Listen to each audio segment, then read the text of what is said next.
Proposal bisnis disposable company disusun dalam rangka memenuhi tugas besar komunikasi bisnis. Assalamualaikum warahmatullahi wabarakatuh. Perkenalkan, nama saya Desdia, NIM 67041944004 dari kelas D3MP 4304. Di sini saya akan mempresentasikan mengenai disposable company. Yang pertama adalah logo disposable company. Disposable company mengambil dari kata disposable yang artinya sekali pakai. Jadi disposable company ini menjual produk yang sekali pakai seperti tisu. Namun keunikan dari disposable company terdapat pada bahan pembuatan tisu yang menggunakan ampas tebu. Kelebihannya yaitu tentu produk yang dihasilkan sangat ramah lingkungan karena aman dan mudah terurai. Produk yang dihasilkan adalah toilet seat paper yang lebih cenderung itu digunakan untuk toilet duduk, di mana tisu tersebut diaplikasikan untuk mengurangi kontak langsung antara dudukan toilet dengan juga kulit manusia. Hal ini menjadi peluang saat pandemi COVID-19, di mana semua orang meningkatkan awareness akan kebersihan dan juga kesterilan. Nah, hal ini tuh dapat meningkatkan value dari produk toilet seat paper. Kemudian yang kedua adalah facial tissue yang penggunaannya untuk kulit yang spesifiknya untuk kulit wajah. Kemudian pada ruang lingkupnya, pada era globalisasi saat ini, masyarakat Indonesia khususnya para kaum muda kadang masih bingung dengan manfaat dan tujuan dari bisnis. Nah, tujuan dari bisnis ini sendiri yaitu setiap bisnis itu berusaha mengolah bahan untuk dijadikan produk yang diperlukan oleh konsumen. Produk yang dapat berupa barang ataupun jasa, dan tujuannya tentu produk tersebut agar mendapatkan laba. Disposable company juga merupakan usaha kecil dan menengah yang bergerak dalam bidang industri, barang kebutuhan sehari-hari atau convenience goods. Produk yang diproduksi oleh disposable company berupa tisu yang berbahan dasar ampas tebu. Kemudian ada latar belakang. Nah, karena meningkatnya perkembangan industri di Indonesia, namun terkadang tidak semua perusahaan itu mengikuti kegiatan ramah lingkungan. Nah, penggunaan tisu sebagai alat pembersih dalam kegiatan sehari-hari ini sudah menjadi gaya hidup bagi masyarakat yang tinggal di kota. Kemudian, kebutuhan akan penggunaan tisu itu memang terhitung praktis dan tanpa kita sadari, tisu memberikan sumbangan dalam volume sampah. Nah, tumpukan sisa-sisa tisu yang tidak dapat terurai secara alami dapat menjadi berakibat seperti sampah anorganik lainnya yang menyebabkan kotoran, penyakit, hingga juga dampak banjir. Maka dari itu, saya tergerak untuk membuat inovasi yang sekiranya dapat mengurangi pencemaran dan membuat produk yang ramah lingkungan berupa tisu yang berbahan ampas tebu. Sebagai salah satu alternatif ramah lingkungan untuk mengurangi penggunaan tisu yang berbahan dasar kayu. Nah, ide mengenai pembuatan produk tisu yang berbahan ampas tebu ini tentu berasal dari keprihatinan akan masalah lingkungan karena tisu menjadi salah satu penyumbang masalah lingkungan. Nah, selain itu, tujuan dari disposable company yaitu untuk memperoleh profit dan membuka lapangan pekerjaan bagi masyarakat sekitar. Kemudian ada analisis SWOT yang dimulai dari strength atau kekuatan. Yang pertama tentunya produk disposable company ini ramah lingkungan. Yang kedua adalah kualitas yang baik dengan harga yang sesuai dengan kualitasnya. Yang ketiga, perusahaan mempunyai hubungan yang baik dengan beberapa supplier. Yang keempat, bisa sepenuhnya diuraikan dan hancur kembali ke bumi setelah menjadi limbah. Dan yang terakhir, bahan baku mudah didapat. Namun, ada pun weakness atau kelemahan dari disposable company. Yang pertama adalah harga sedikit agak mahal dibandingkan dengan tisu biasa. Dan yang kedua adalah kurangnya pemahaman orang mengenai tisu dari ampas tebu yang ramah lingkungan. Selanjutnya adalah opportunities atau peluang. Yang pertama, produk yang dibutuhkan oleh konsumen. Yang kedua adalah persaingan dalam industri belum terlalu banyak. Dan yang terakhir adalah kualitas produk lebih baik dibandingkan tisu biasa, sehingga memiliki peluang untuk bisa bersaing dengan tisu biasa. Yang terakhir adalah threats atau tantangan. Yang pertama adalah bahan bakunya tidak stabil, dan yang kedua biaya operasional bertambah karena harus melakukan promosi dengan gencar agar konsumen mau menggunakan dan beralih ke tisu yang ramah lingkungan. Yang selanjutnya adalah proses produksi. Yang pertama ada pada tahap produksi yang dimulai dari tahap persiapan, yang dilakukan mempersiapkan alat dan bahan. Nah, alat utama dalam proses pembuatan tisu ini adalah mesin penumbuk.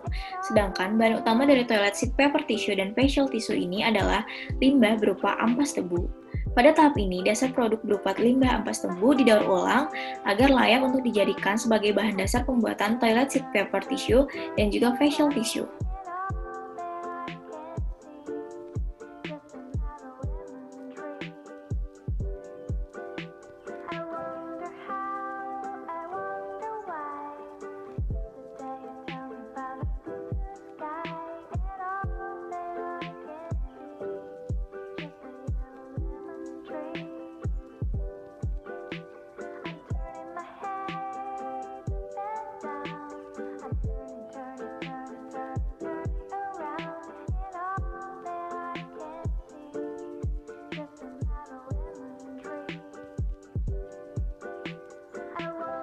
Proses chipping yaitu proses menghancurkan limbah tebu menjadi potongan-potongan kecil atau berupa serpihan ampas tebu yang lebih kecil. Kemudian ada proses pulper, di mana serpihan ampas tebu dimasak dalam tangkai raksasa yang bertekanan tinggi. Jadi hasilnya akan terlihat dalam bentuk yang lembut, serat tebu yang dibutuhkan akan terpisah dari kandungan lainnya, sehingga pulp akan terlihat terbentuknya. Kemudian ada pencucian dan penyaringan pulp ampas tebu untuk menghilangkan residu kasar, debu dan juga pasir. Nah, jenis kombinasi teknis ini tuh menghemat air, mengurangi polusi, dan memerlukan lebih sedikit pengolahan residu bubur. Kemudian ada proses wet end, memproses buburan pulp menjadi kertas basah. Nah, setelah itu ada proses dry end, mengalirkan ke mesin di mana pulp diperas dan ditekan sedemikian rupa sehingga sesuai dengan ketebalan, kehalusan yang dibutuhkan, dan terbentuklah lembaran panjang atau gulungan raksasa. Nah, yang terakhir, proses pemotongan dari gulungan raksasa tadi sesuai ukuran dan jenis tisu yang dikehendaki.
Kemudian ada pun rencana pemasaran. Yang pertama adalah segmentasi pasar, target pasar, dan juga positioning.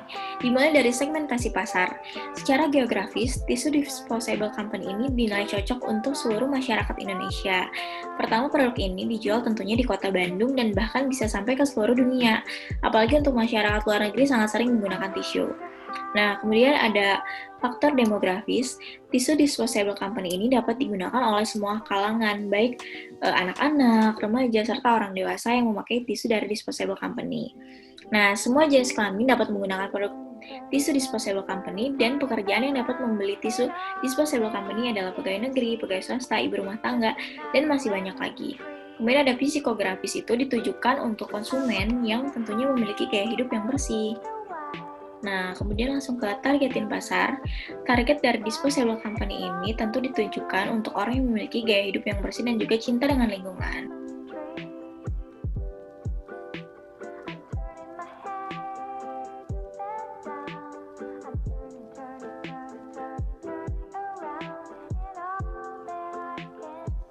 Adapun penetapan harga dibagi menjadi dua, yaitu end user dan juga distributor. Nah, untuk toilet seat paper untuk end user yaitu 23.000 per roll, dan untuk distributor adalah 22.000 per roll. Nah, harga jual facial tissue yang diberikan untuk end user adalah 14.000 per 250 sheet, dan juga untuk distributor 12.500 per 250 sheet. Nah, untuk bagian promosi, kita akan memakai yang pertama social network yang menggunakan media sosial seperti Instagram. Selain sebagai media promosi, digunakannya media sosial juga untuk media testimoni bagi konsumen. Nah, yang kedua itu menggunakan brosur yang akan dibagikan di sekitar jalan utama dan akan difokuskan pembagian brosur di lingkungan kampus. Nah, yang terakhir adalah event. Jadi, disposable company akan mendirikan stand atau booth di setiap sudut tempat mall di beberapa kota Bandung. Untuk pengembangan produk dimulai dari analisis kebutuhan pelanggan. Nah, tisu merupakan kebutuhan yang sangat penting bagi masyarakat. Banyak manfaat yang bisa didapatkan dalam penggunaan tisu, sehingga tidak dapat dipisahkan dari kehidupan masyarakat. Nah, kemudian yang kedua adalah pemunculan gagasan.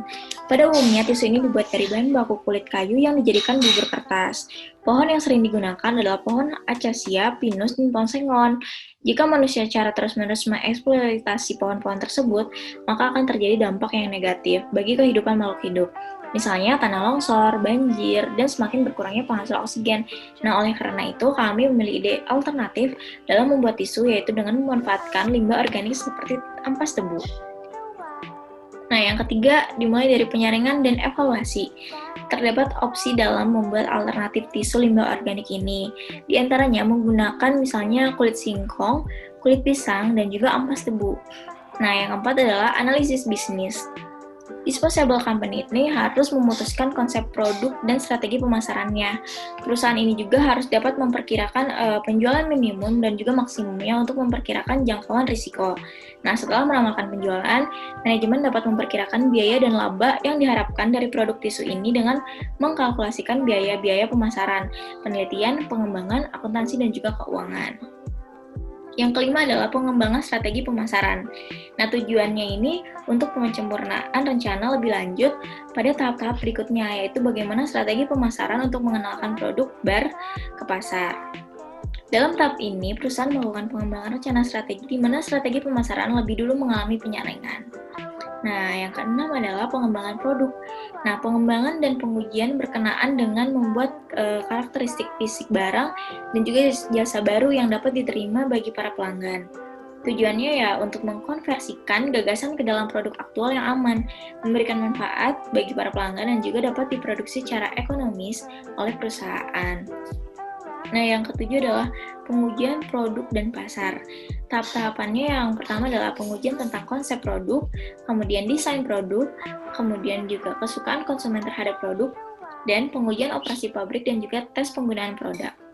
Nah, yang terakhir adalah komersialisasi. Disposable company akan melakukan riset mengenai kebutuhan, keinginan, selera, kepuasan, dan tanggapan konsumen agar produk yang disposable company produksi dapat diterima baik oleh pasar. Adapun perencanaan keuangan yang pertama ini daftar harga dari pemasok barang. Nah, yang pertama ada ampas tebu per 1 ton itu 1 juta, kemudian asam asetat per 500 ml 50.000, pendispersi minyak per 1 liter itu 110.000, dan silikon emulsion per 5 liter itu 120.000. Kemudian ada proyeksi neraca, yang pertama itu ada cash di 39.070.000, kemudian bank ada 20 juta, piutang dagang 27.675.000, persediaan barang 20.405.000, uang muka 4.980.000. Kemudian jumlah aktiva lancar adalah 112.130.000. Kemudian ada tanah dan bangunan 80 juta, mesin 40 juta, kendaraan 47 juta, inventaris 9.600.000, penyusutan peralatan 8.100.000, kemudian jumlah aktiva tetap adalah 174.500.000, dan total aktiva adalah 276.630.000. Kemudian ada pasifa, utang dan modal. Yang pertama ada utang dagang 83.780.000, kemudian utang sebrakan 10 juta, dan jumlah utang lancar adalah 98.780.000. Kemudian ada kredit usaha rakyat BTN jangka panjang yaitu 50 juta, kemudian jumlah uang jangka panjang 20 juta, modal disetor sendiri 90 juta, laba ditahan dari tahun lalu 5.473.000, kemudian jumlah modal sendiri adalah 177.850.000, dan total pasifanya 276.630.000. Kemudian ada biaya operasi dan kebutuhan modal kerja. Yang pertama itu biaya pokok produksi terdiri dari bahan baku 126 juta, kemudian upah tenaga produksi 25.200.000, dan biaya overhead pabrik itu 6.600.000.